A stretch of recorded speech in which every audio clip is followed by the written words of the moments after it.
En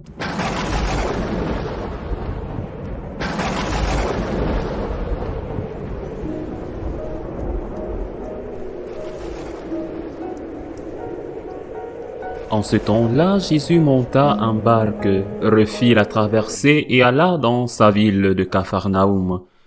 Et voici qu'on lui présenta un paralysé couché sur une civière. Voyant leur foi, Jésus dit au paralysé, « Confiance, mon enfant, tes péchés sont pardonnés. » Et voici que certains parmi les scribes se disaient, « Celui-là blasphème. » Mais Jésus connaissait leurs pensées, demanda, « Pourquoi avez-vous des pensées mauvaises? En effet, qu'est-ce qui est le plus facile? Dire, tes péchés sont pardonnés, ou bien dire, lève-toi et marche. Eh bien, pour que vous sachiez que le Fils de l'homme a le pouvoir sur la terre de pardonner les péchés, Jésus s'adressa alors au paralysé. Lève-toi, prends ta civière, et rentre dans ta maison.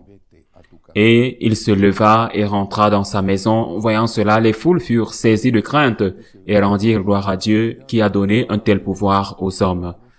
Acclamons la parole de Dieu. Dans l'histoire de la philosophie, l'un des philosophes importants relativement récents, Hegel, qui serait apparu comme un disciple de Feuerbach, voire de Marx et d'autres, soutient que l'essentiel est l'idée. Il est appelé le fondateur de l'idéalisme. Cette école philosophique qui a eu tant de succès et qui a tant fait de dégâts. L'idée est supérieure à la réalité. La réalité s'efface progressivement et n'existe pas.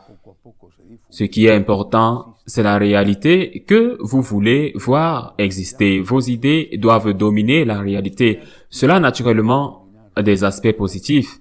Par exemple, dans la recherche médicale ou la recherche technologique, vous avez une idée et vous essayez de la réaliser par la technique de l'expérimentation. Mais en fin de compte, c'est la réalité qui gouverne. La réalité est la maîtresse de maison. La réalité ne permet pas de tricher. Par exemple, tout ce que nous vivons avec l'agenda 2030, la question des droits LGBT, l'idéologie du genre, tout cela part, même si vous ne le savez pas, de là, la réalité n'existe pas. La réalité est faite par moi. Si, dans mon idée, dans mon esprit, je dis que je suis un homme, je suis un homme. Même si mon corps est celui d'une femme, si je dis que je suis une femme, je suis une femme, même si mon corps est celui d'un homme. Si aujourd'hui j'ai dit que je suis un homme, je suis un homme, et demain je change d'avis, je suis une femme. Je suis une femme. Si après-demain je change encore d'avis, c'est l'idée de la réalité, et ceci appliqué à notre vie personnelle qui, heureusement, au moins dans la majorité, n'a rien à voir avec tout ce que j'ai commenté. Ceci, par contre, a une incidence énorme tant dans l'enseignement de beaucoup dans l'Église que dans ce que chacun s'applique à lui-même. Le péché a cessé d'être quelque chose de réel pour devenir objectif, pour devenir quelque chose de subjectif. C'est le péché où, en d'autres termes, c'est mal. Si cela vous semble mal, alors c'est mal. Si cela vous semble bien, alors c'est bien. L'idée domine la réalité. Vous, bien sûr, influencé par l'environnement, qui est terriblement fort à cet égard, vous décidez ce qui est bon et ce qui est mauvais. La réalité n'a pas d'importance. C'est votre idée qui décide que ceci est bon ou ceci est mauvais. Naturellement, cette décision est basée sur vos intérêts, pas sur les intérêts de l'autre, pas les intérêts de l'autre personne qui devra se contenter de votre opinion. Parce que sûrement, ou peut-être votre changement d'opinion, votre décision que ce qui était mauvais est maintenant bon, lui nuit peut-être. Et si ce n'est pas le cas, demandez à la personne dont le portefeuille vient d'être volé, ou dont l'appartement vient d'être occupé, ou dont la voiture vient d'être volée, Je veux dire que je ne pense pas être très heureux de votre changement d'opinion sur le bien et le mal. Mais pour vous, une toute nouvelle perspective s'est ouverte selon laquelle vous pouvez décider de la bonté et de la méchanceté des choses et avoir la conscience tranquille et, par conséquent, si vous êtes croyant, même si vous êtes croyant de cette manière, et à certains moments, vous pouvez communier si vous êtes croyant. Même si vous êtes croyant de cette manière, et à certains moments, vous pouvez aller communier. Vous êtes en paix parce que vous avez décidé que l'idéalisme, l'idée, est celle qui gouverne. Vous avez décidé que ceci est bon, même si avant, vieux, rigide, etc. Quel est le problème? Le problème, c'est que la réalité existe. Il y a de nombreuses années, un cardinal, aujourd'hui décédé, un cardinal colombien pour lequel j'avais beaucoup d'estime, m'a dit un jour, j'étais alors un jeune prêtre, et il m'a dit, écoute Santiago, je vais te donner une idée. Écoute Santiago, je vais te donner un conseil, n'oublie jamais. Dieu pardonne toujours, m'a-t-il dit. Dieu pardonne toujours. L'homme pardonne parfois, mais la nature ne pardonne jamais parce que la nature n'est pas une personne. Donc, la nature ne te pardonnera jamais. Dieu te pardonnera. L'homme peut te pardonner ou non, mais la nature ne te pardonnera jamais.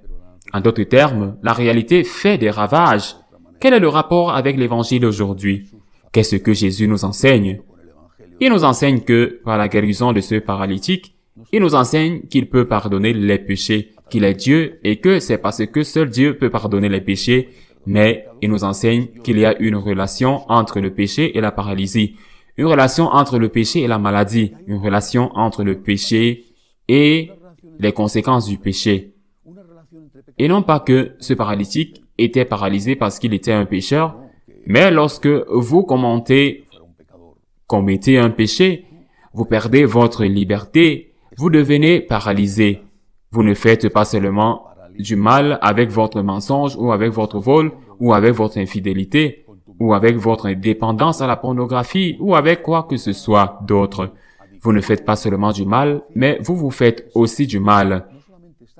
Ils peuvent vous dire, je vous assure que ce que vous faites ne fait pas seulement du mal, mais vous vous faites aussi du mal. Je t'assure que ce que tu fais n'est pas un péché et c'est bon pour toi de l'entendre parce que tu te sens libre.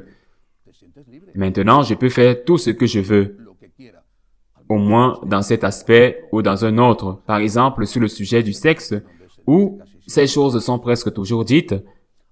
Maintenant, je peux faire ce que je veux. Un prêtre me l'a assuré. Un évêque m'a dit que ce n'est pas un péché et que je peux le faire, que c'est une bonne chose, que je peux communier, etc. Mais au-dessus de ce que dit le prêtre ou ce que dit l'évêque, il y a ce que dit la réalité, ce que dit la nature. Si un prêtre, un évêque, je ne pense pas qu'il y en ait un, mais en fin de compte, il y a toutes sortes de choses dans la vigne du Seigneur. Si un prêtre ou un évêque vous disait, vous pouvez boire, rien ne se passera. Vous pouvez fumer, tout ce que vous voulez, rien ne se passera. Ou vous pouvez même prendre des drogues, rien ne se passera. Ou s'il vous disait, vous pouvez être infidèle dans votre mariage, rien ne se passera. S'il vous disait toutes ces choses et d'autres, vous pourriez rester calme. Je peux être infidèle, je peux être infidèle dans votre mariage. Rien ne se passera. Vous pourriez rester calme. Je peux me saouler. Je peux fumer 2 paquets de cigarettes par jour. Je peux avoir plusieurs femmes ou plusieurs hommes. Je peux avoir une addiction parce que rien ne se passera. Mais la réalité va faire des ravages. La réalité, c'est votre foi. Une cirrhose à cause de trop d'alcool. Vos poumons, un cancer à cause du tabac, ou votre famille, une rupture familiale parce que vous n'avez pas été capable de tenir vos promesses matrimoniales. Le Seigneur nous enseigne que la réalité existe, que le bien ou le mal n'est pas une question subjective et que lorsqu'on commet un péché, on blesse et on se blesse soi-même et que le fait de se blesser fait des ravages, comme il est saint, comme il est libérateur de dire à Dieu, pardonne-moi.